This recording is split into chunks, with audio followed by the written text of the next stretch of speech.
মধ্যপ্রাচ্যের যুদ্ধ বন্ধে পাকিস্তানের দৌড়ঝাঁপ। ইসলামাবাদে মুসলিম নেতাদের সঙ্গে বৈঠক শেষে বেইজিংয়ে পাক মন্ত্রী। অস্থিরতা বন্ধে 5 দফার নতুন প্রস্তাব। 2 থেকে 3 সপ্তাহের মধ্যেই শেষ হতে পারে ইরান যুদ্ধ। পাল্টাপাল্টি হামলার মধ্যেই নতুন বার্তা দিলেন মার্কিন প্রেসিডেন্ট। ইতিবাচক বলছেন বিশ্ব নেতারা। তৃতীয়বারের মতো ইয়েমেন থেকে ইসরায়েল ব্যালিস্টিক ক্ষেপণাস্ত্র হামলা। পরিস্থিতি আরো ভয়াবহ করে তোলার হুঁশিয়ারি শিয়া ইসলামপন্থী সশস্ত্র গোষ্ঠী। এবার ইরানের বিরুদ্ধে যুদ্ধে জড়াচ্ছে সংযুক্ত আরব আমিরাত। হরমুজ প্রণালী খুলতে ওয়াশিংটনের অভিযানে সহায়তার সিদ্ধান্ত। সবুজ সংকেতের অপেক্ষা। মধ্যপ্রাচ্য যুদ্ধের প্রভাবে টালমাটাল স্বর্ণের দাম। কয়েক দফা কমার পর ফের ঊর্ধ্বগতি। বাজার অস্থিতিশীলের শঙ্কা।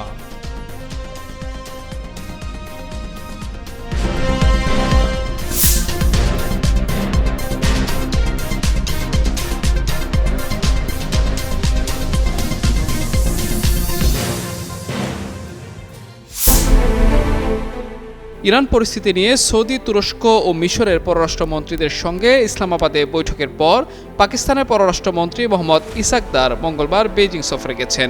এরপরই চীন জানিয়েছে তারা ইরানের বিষয়ে পাকিস্তানের সঙ্গে সহযোগিতা আরও জোরদার করবে। পাক মন্ত্রণালয় জানিয়েছে চীনের পররাষ্ট্রমন্ত্রী ওয়াং ইর আমন্ত্রণে ইসাকদার বেইজিং সফরে গেছেন। পাকিস্তানের পররাষ্ট্রমন্ত্রীর এই বেইজিং সফর হবে মাত্র কয়েক ঘন্টার। সেখানে তিনি গত সপ্তাহে পররাষ্ট্রমন্ত্রী ওয়াং ইর সঙ্গে আলোচনার গুরুত্বপূর্ণ বিষয়গুলো নিয়ে বিস্তারিত আলোচনা করবেন।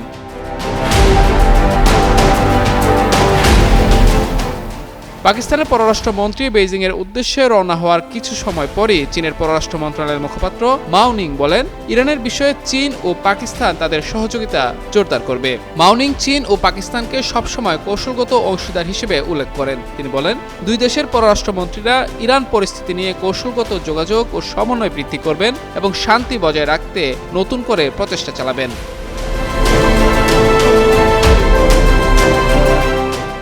চলমান ঘটনা প্রবাহের উপর নজর রাখছেন এমন একজন কূটনীতিকের ভাষ্যমতে, বেইজিংয়ের এই আলোচনায় ইরান ও যুক্তরাষ্ট্রের মধ্যে যুদ্ধ বন্ধের লক্ষ্যে সম্ভাব্য সংলাপের কাঠামো ও মূলনীতি তৈরির উপর গুরুত্ব দেওয়া হতে পারে। পাকিস্তানের পররাষ্ট্র মন্ত্রণালয় জানিয়েছে, চলতি বছর এটি ইসাকদারের দ্বিতীয় আনুষ্ঠানিক বেইজিং সফর। উভয় নেতা দ্বিপক্ষীয় সম্পর্ক পর্যালোচনা করবেন এবং পারস্পরিক স্বার্থ সংশ্লিষ্ট আঞ্চলিক ও বৈশ্বিক ইস্যু নিয়ে আলোচনা করবেন।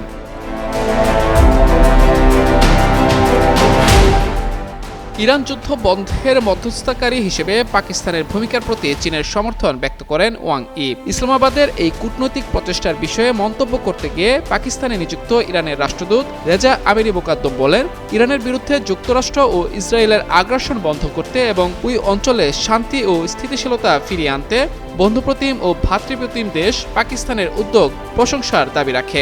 রাষ্ট্রদূত আরও বলেন, অঞ্চলে শান্তি ও স্থায়ী স্থিতিশীলতা ফিরিয়ে আনতে সদিচ্ছার ভিত্তিতে পাকিস্তানের এই সক্রিয় কূটনৈতিক উদ্যোগকে ইরান স্বাগত জানায়।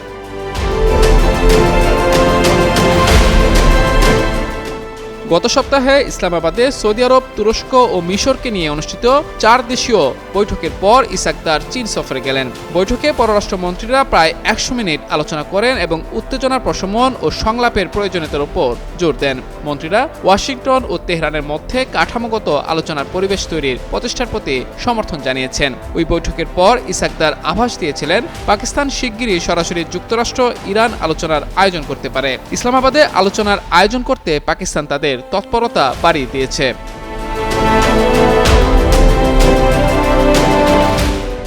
রিয়াদ, আঙ্কারা ও কায়রোর সহযোগিতায় যুক্তরাষ্ট্র ও ইরানের মধ্যে মধ্যস্থতার প্রক্রিয়ায় পাকিস্তান এখন মূল কেন্দ্রে রয়েছে। কর্মকর্তারা নিশ্চিত করেছেন, ওয়াশিংটন ও তেহরানের মধ্যে সরাসরি যোগাযোগ না হলেও বার্তা বিনিময়ের মাধ্যমে পরোক্ষ যোগাযোগ অব্যাহত রয়েছে। মাহমুদুর রহমান, যুগান্তর নিউজ।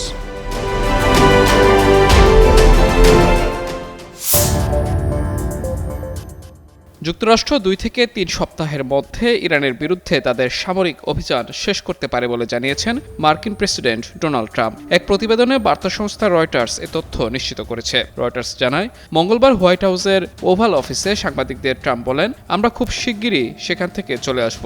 তিনি আরও যোগ করেন, এই প্রস্থান 2 সপ্তাহ বড়জোর 2 থেকে 3 সপ্তাহের মধ্যেই হতে পারে। এই ঘোষণা যুদ্ধের সমাপ্তি নিয়ে এখন পর্যন্ত দেয়া ট্রাম্পের সবচেয়ে স্পষ্ট ইঙ্গিত। ট্রাম্প আরও বলেন, এই সংঘাত বন্ধ করার জন্য তেহরানকে ওয়াশিংটনের সঙ্গে কোনো ধরনের চুক্তিতে আসার প্রয়োজন নেই। ট্রাম্প বলেন, তবে এই অভিযান গুটিয়ে নেওয়ার প্রধান শর্ত হলো ইরানকে এমনভাবে প্রস্তর যুগে পাঠিয়ে দেয়া যেন অদূর ভবিষ্যতে পারমাণবিক অস্ত্র তৈরির কোনো সক্ষমতায় তাদের না থাকে। এদিকে 1 মাসেরও বেশি সময় ধরে চলা ইরানের যুক্তরাষ্ট্র ও ইসরায়েলের আগ্রাসন মধ্যপ্রাচ্যের ভূ রাজনীতিকে পুরোপুরি বদলে দিয়েছে। বিশ্ব জ্বালানি বাজারেও তৈরি করেছে চরম অস্থিরতা। ইরান সমর্থিত ইয়েমেনের সশস্ত্র গোষ্ঠীর এক মুখপাত্র জানিয়েছেন, তারা ইরান ও লেবাননের হিজবুল্লাহর সঙ্গে মিলে ইসরায়েলের ওপর তৃতীয় দফা হামলা চালিয়েছে। বুধবার সকালে দক্ষিণ ইসরায়েলে ক্ষেপণাস্ত্র হামলা চালানোর দায় স্বীকার করেছে গোষ্ঠীটি।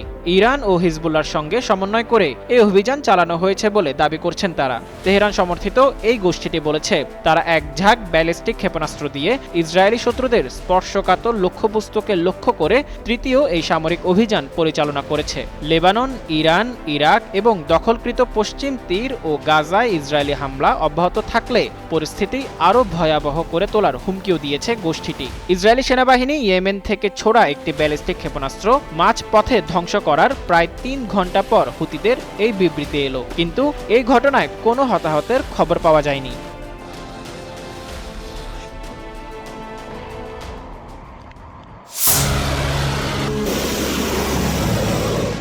নতুন মোড় নিতে যাচ্ছে ইরান ইসরায়েল যুক্তরাষ্ট্র সংঘাত। এর মধ্যে স্থল অভিযানের চূড়ান্ত প্রস্তুতির পথে ওয়াশিংটন। মধ্যপ্রাচ্যের মাটিতে পৌঁছেছে মার্কিন বিশেষ সেনাবহর। এমন উত্তেজনাকর পরিস্থিতির মধ্যেই মিলল নতুন তথ্য। ইরানের বিরুদ্ধে এবার যুক্তরাষ্ট্রের সঙ্গে যুদ্ধে যোগ দিতে জোরালো প্রস্তুতি নিচ্ছে সংযুক্ত আরব আমিরাত। গুরুত্বপূর্ণ হরমুজ প্রণালী খুলতে যুক্তরাষ্ট্র ও তাদের মিত্র দেশগুলোর সামরিক অভিযানে সহায়তা করবে দেশটি। এছাড়া হরমুজ খুলতে সামরিক শক্তি ব্যবহারে জাতিসংঘের নিরাপত্তা পরিষদের সবুজ সংকেত খুঁজছে দেশটি। বুধবার এক প্রতিবেদনে এই তথ্য জানিয়েছে যুক্তরাষ্ট্রের প্রভাবশালী সংবাদ মাধ্যম ওয়াল স্ট্রিট জার্নাল। গত 28 ফেব্রুয়ারি যুদ্ধ শুরু হওয়ার প্রথম থেকেই ইরান আমিরাতে থাকা মার্কিন অবকাঠামো লক্ষ্য করে ব্যাপক হামলা চালিয়ে যাচ্ছে।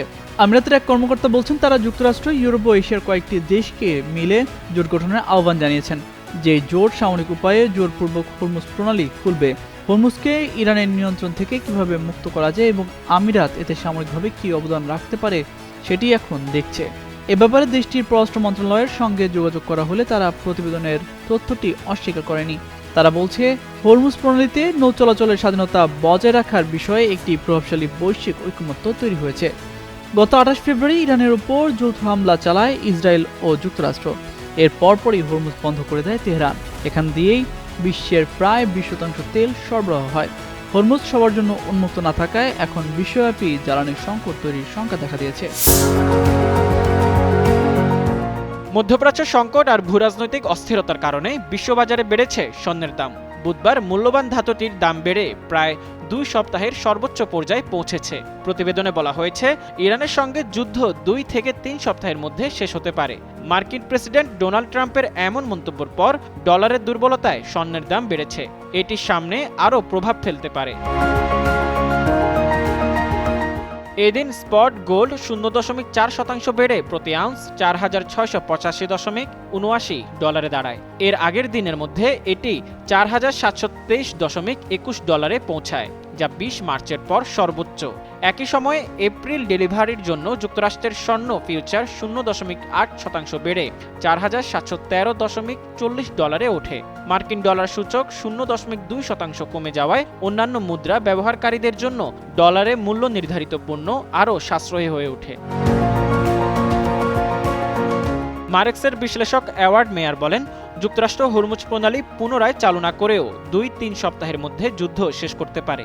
এমন আলোচনা শেয়ার বাজারকে চাঙ্গা করেছে এবং স্বর্ণের দামও বাড়িয়েছে। প্রেসিডেন্ট ট্রাম্প বলেন, সংঘাত শেষ করতে তেহরানের সঙ্গে কোনো চুক্তি বাধ্যতামূলক নয়। মধ্যপ্রাচ্যে উত্তেজনা কমতে পারে এমন আশায় বৈশ্বিক শেয়ার ও বন্ড বাজারে ইতিবাচক প্রভাব পড়েছে। তবে সুদের হার বাড়ার সম্ভাবনা থাকায় স্বর্ণের দাম বৃদ্ধির গতি কিছুটা সীমিত থাকতে পারে বলে বিশ্লেষকদের মত। গত মার্চে স্বর্ণের দাম 11% বেশি কমেছে, যা অক্টোবর 2008-এর পর সবচেয়ে বড় মাসিক পতন। ইরান যুদ্ধ শুরুর পর ডলার নিরাপদ বিনিয়োগ হিসেবে শক্তিশালী হয়ে ওঠা এবং কঠোর মুদ্রানীতির প্রত্যাশা বৃদ্ধি এর কারণ। স্বর্ণ সাধারণত কম সুদের হারের পরিবেশে ভালো করে, কারণ এটি কোনো সুদ দেয় না। বিশ্লেষকদের মতে, যদি ভূরাজনৈতিক উত্তেজনা আরও কমে তাহলে আবার সুদ কমানোর প্রত্যাশা বাড়তে পারে, যা স্বর্ণের জন্য সহায়ক হবে। অন্যদিকে স্বর্ণের দাম বাড়ার দিনে স্পট সিলভার 0.8% কমে $74.53 নেমেছে। প্লাটিনাম অবশ্য 0.7% বেড়ে $1963.22 এবং প্যালাডিয়াম 0.6% বেড়ে $1484.84 পৌঁছেছে। মোজাম্মেল পায়েল, যুগান্তর নিউজ।